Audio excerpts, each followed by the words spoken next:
Hey everyone, it's Jim from Melatonin Amps, and in this episode we're going to close up the bottom and do any final finishing checks. Now, when we close this up, it's fairly easy to get it opened up again, but why don't we just check around and make sure we didn't forget something. Now, we've gone over the circuit, we've checked it a number of times, and we're just going to take a quick look around. Charles actually took a quick look around and he found a little blob of a cut off wire lead that had actually got stuck on the board right near two contact points, and it would have probably come close to shorting out one of the signal paths.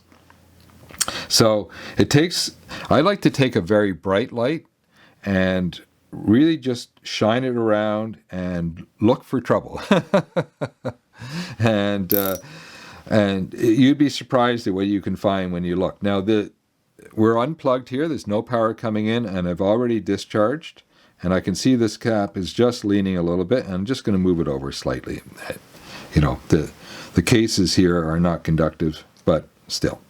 The other thing is, did we forget when we did the final assembly, did we forget to tighten these down? So we did. Will you look at that?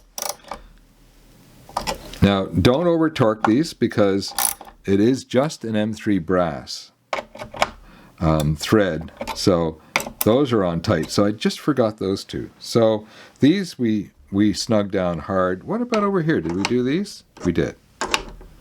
Okay. You can see how I'm going around and just checking for things. Okay, well, let's get the feet made up, and then we can start putting the bottom on. Okay, so let's prep the feet. So we're just going to assemble this non-slip O-ring. This is actually really high quality rubber O-ring, and they'll basically last forever. It's a type of EPDM rubber. So it's a friction fit, and the groove will actually capture the O-ring, but it takes a little bit of work. You got to work it in until it snaps into place. And a good hard, this is soft, but if this was a nice hard surface, you could press down like this to just make sure it's nice and installed and flat, and it is. So go ahead and get the rest of the feet done, and then we'll get them onto the bottom plate. Okay, now the bottom plate is double-sided, so just check to see what the nicest side is, and this actually has got some manufacturing defects. The way manufacturing PCB works is they can do one really good side. It's almost like plywood is the same way. It's really tough to get two faces of high quality veneer, and with this kind of manufacturing in which they have to start with a base stock, it's the same thing. So I've got the nice side on the public side. This is actually going to be facing down, so that's where we're going to put our feet. So they are pre-threaded, so you can just spin them on. Now, because we 3D print these, there's actually a seam. So just find the seam and point the seam right into the middle where nobody can see it. Then hold on to your foot and just snug it down. Remember, this is just a threaded plastic part, so don't over torque. In fact, I'm using one of my smaller screwdrivers. And if I had a brain, I'd actually put one of my smaller bits on. And I do. And I will. So, actually, the shorter the screwdriver, the less the torque. Yeah, I used to own a set of extra long screwdrivers, and my goodness, you could snap screws in two with that thing. You could generate so much torque. But back then, I was working with the tools every day, and I had really strong hands. Now I'm getting older and I work on a lab bench. So there you go. Okay, you know what to do. Hop to it, everyone. Okay, so we're ready to close up. Now, let's just take a quick look at these brass standoffs. These two outboard ones are just there to help reinforce the circuit board when you push a tube in. So they're actually not connected up to the bottom plate. These are, and these are, and these four are. And just take a look and make sure they look reasonably close to being 90 degrees to the plate. If they're not, you can come in. I'm just turning off my scope here. We're just doing some testing. You can come in and you can gently just, using a deep socket, you can just gently bend it over. Be careful though, because you can snap something. So just go easy and only move one of these, shift one of these over if there's a really big difference. You can't do that over here because you don't want to. There's nothing, you can see there's nothing holding those. Okay, so the bottom plate only goes on one way, just like this. And what we're going to use is M3x8s. And we've got just enough left in the kit. And I think I forgot to mention, we're using M3x10s for the feet. Okay, so go ahead and grab your fasteners and I'll show you how to get the bottom plate on. Okay, so this is pretty straightforward. What you want to do is you want to get your fastener just started, maybe halfway down. And if one of them has shifted and is not quite lined up, we're going to just shift the plate and line it up. I'm going to do the whole job with you because it's important to know how to do this. Because those standoffs are so long, what happens is if there's a small deviation in the end or how they're tightened down, they can misalign at this point. So this one here is way off. You might need a helper to come over and give you a hand, and I'm just tugging the I'm holding the corner with one finger and I'm tugging on the, you can't see it, but my finger is tugging on the foot, and that got that going. So, and there's one way down here that's way off. So let's see if we can reach it. We might have to bend it straight if it's too far off. So we would take the whole thing apart and give it a little straighten in the right direction. So it's got to actually be bent. That one I can get to. I can't get on this one. So I'm going to actually bend it gently back this way a little bit and I'll start over. Okay, I'll see you back in a minute. Okay, and if you look at it now, I can actually, I don't know if you can see it from your angle, but I can actually see that it's bent. And make sure, of course, that you've made safe in here before you go in with metal products like sockets. And I'm just straightening it up, and that should be just perfect. Okay, well, let's get back to where we were. Okay, now I know that this one might still be a problem, so before I get too many components on the board installed, I'm actually going to pull it into place and get a fastener onto it.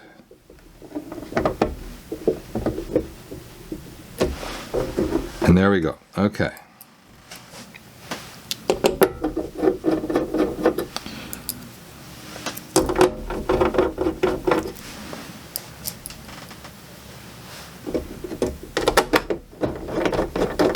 It's only when you get near the end that you might need somebody to give you a hand.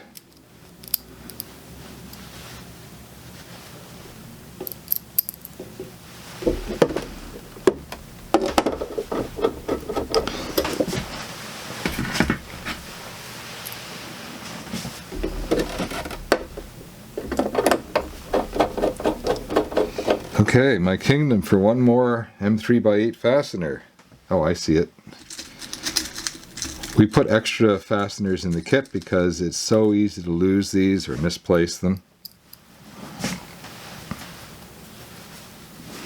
Okay, the last one, and that usually requires the most work, but there it goes. Okay, now before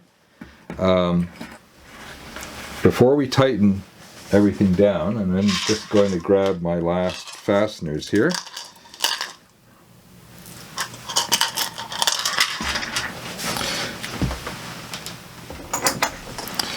So we want to get the corners on next. And the corners are done exactly the same way we did the middle. So we've left these only half done, and now I'm just going to shift the bottom plate by pulling on one side and just getting the M3x16 fasteners started by hand. Remember, you can't use a power driver for this job. The plastic threading won't survive that kind of treatment. What happens is you drive in too hard and too fast, and you heat up the plastic, and the threads are so small that you would damage the threads. But if you go in slowly by hand with a hand screwdriver, okay, so I want one of my bigger, heavier screwdrivers to finish up, and now I just use the weight of the screwdriver to just take my time, and I'll just bring that down until it's snug. So right now it's going in really fast. Well, fast for a manual screwdriver. Okay, so I'm close, and all I'm going to do is I'm just going to gently snug it down, and that's it. Don't over torque it. So do your four corners, and then you can do the middle, and these you snug down as well, but you don't over torque them. And yeah, the assembly will be all done. Okay, so now that we've got the bottom on, we're actually almost finished the assembly. So, pardon me. Now, while it's upside down, I like to clean it up. In fact, we're going to clean the whole chassis very carefully with a clean microfiber cloth and just a little bit of 99% isopropyl. You do not want anything else in here. No hazel isopropyl, no back rub, none of that junk. If you don't have isopropyl, just plain distilled water. And what you do is you just come in and make sure your microfiber doesn't have any sharp bits on it, and it actually does have a little thorn, believe it or not, that got picked up in the laundry somehow. I'm going to get that off of there. Okay, so now you don't want a lot of isopropyl. That's just a tiny little drop, and you want to stay off the edges because the edges are an acrylic finish, and the isopropyl will actually lift it off. So just go around and clean it. I know you can't see the bottom, but let's just do one job, cleaning it up, and then find a clean, dry bit of towel of your microfiber cloth, and then just go in a nice circular motion.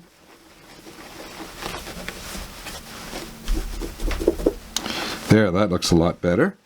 And let's flip it over. Now, before we do the sides and the top, let's go ahead and tighten everything up. Remember I said when we put the chassis together that we wouldn't tighten everything up until we were actually finished. So I'm just looking for my little driver, and it's made a break for it. So let me go and chase it down, and I'll be right back. Okay, so I found my M2 hex driver, and what we're going to do is we're going to come around. I can't show it to you easily, and we're just going to carefully snug down. Now remember, all these drivers, they can scratch things up, so just take your time, and you're not going to heavily torque down these screws. Just snug them down. Once you're snug, you're done, and just work your way all the way around the chassis. There's actually 16 of them, so hop to it, everyone. Okay, we're almost finished. Now, if you don't have a tool, there actually is a tool that was made for this type of jack. If you don't have it, just use your fingers. Don't use a wrench. And what you do is you just tighten one down, come back, tighten the other one down. And you can get them on tight enough by hand that they'll be just fine. Charles has actually designed a tool for our benches that is really quite handy. I've been trying to convince him that we should put it into production and put it in the store. He's kind of resistant because they do wear out. They're just 3D printed. They work really well, but they only last for so long. I think I had my first tool for 6 months and then I wore it out. But you know, for kit builders, it's probably just fine. So you can see how I'm just coming along, and I'm tightening down one, and then I'm tightening down the other. then we're done. Okay, so I just got it slightly tighter. Okay, well, I think we've just got a couple of things left to do. I'm getting excited, can you tell? I can't wait to get my first test track playing. And we've got one job left to do, and that is we have a gang for the 3 double pole, double throw switches, these mini switches that handle the input switching. So to get this on, set the switches in the détente position. That's the middle position. And then just gently work the bar on. And when it's pointing at the XLR in, then you're putting XLR input signal into your preamp. And when it's pushing or aimed at the RCAs in, then you're putting an unbalanced pair of RCA jacks as your input signal. Yeah, okay. Well, let's get the sides and the top plate all cleaned up, and we'll be ready to drop it into the system. So it's the same routine. So just wet your cloth with a little bit of isopropyl. Just a tiny little bit. You really do not want a lot of this stuff. It can do more harm than good. You stay off the edges, and I just basically will wipe down in a circular motion as I go. Of course, the preamp is unplugged. I'm staying off the edges, and I'm going to come back fairly quickly with a dry bit of cloth, and I'm going to clean that all up. And get in the corners here. We're going to do the cover, we're going to do the sides, and as soon as we're all done, we're going to be ready to put it in system. If you see a little bit of smearing, it's either your isopropyl has been contaminated or it's time for a fresh cloth, because all you're doing is basically spreading around the same grease smudges and dirt that you were picking up in the first place. So a clean, soft microfiber is your friend. Even a couple of these things that are nice and fresh will help clean up the all of the the smudges we made during the build. Okay, well done, everyone.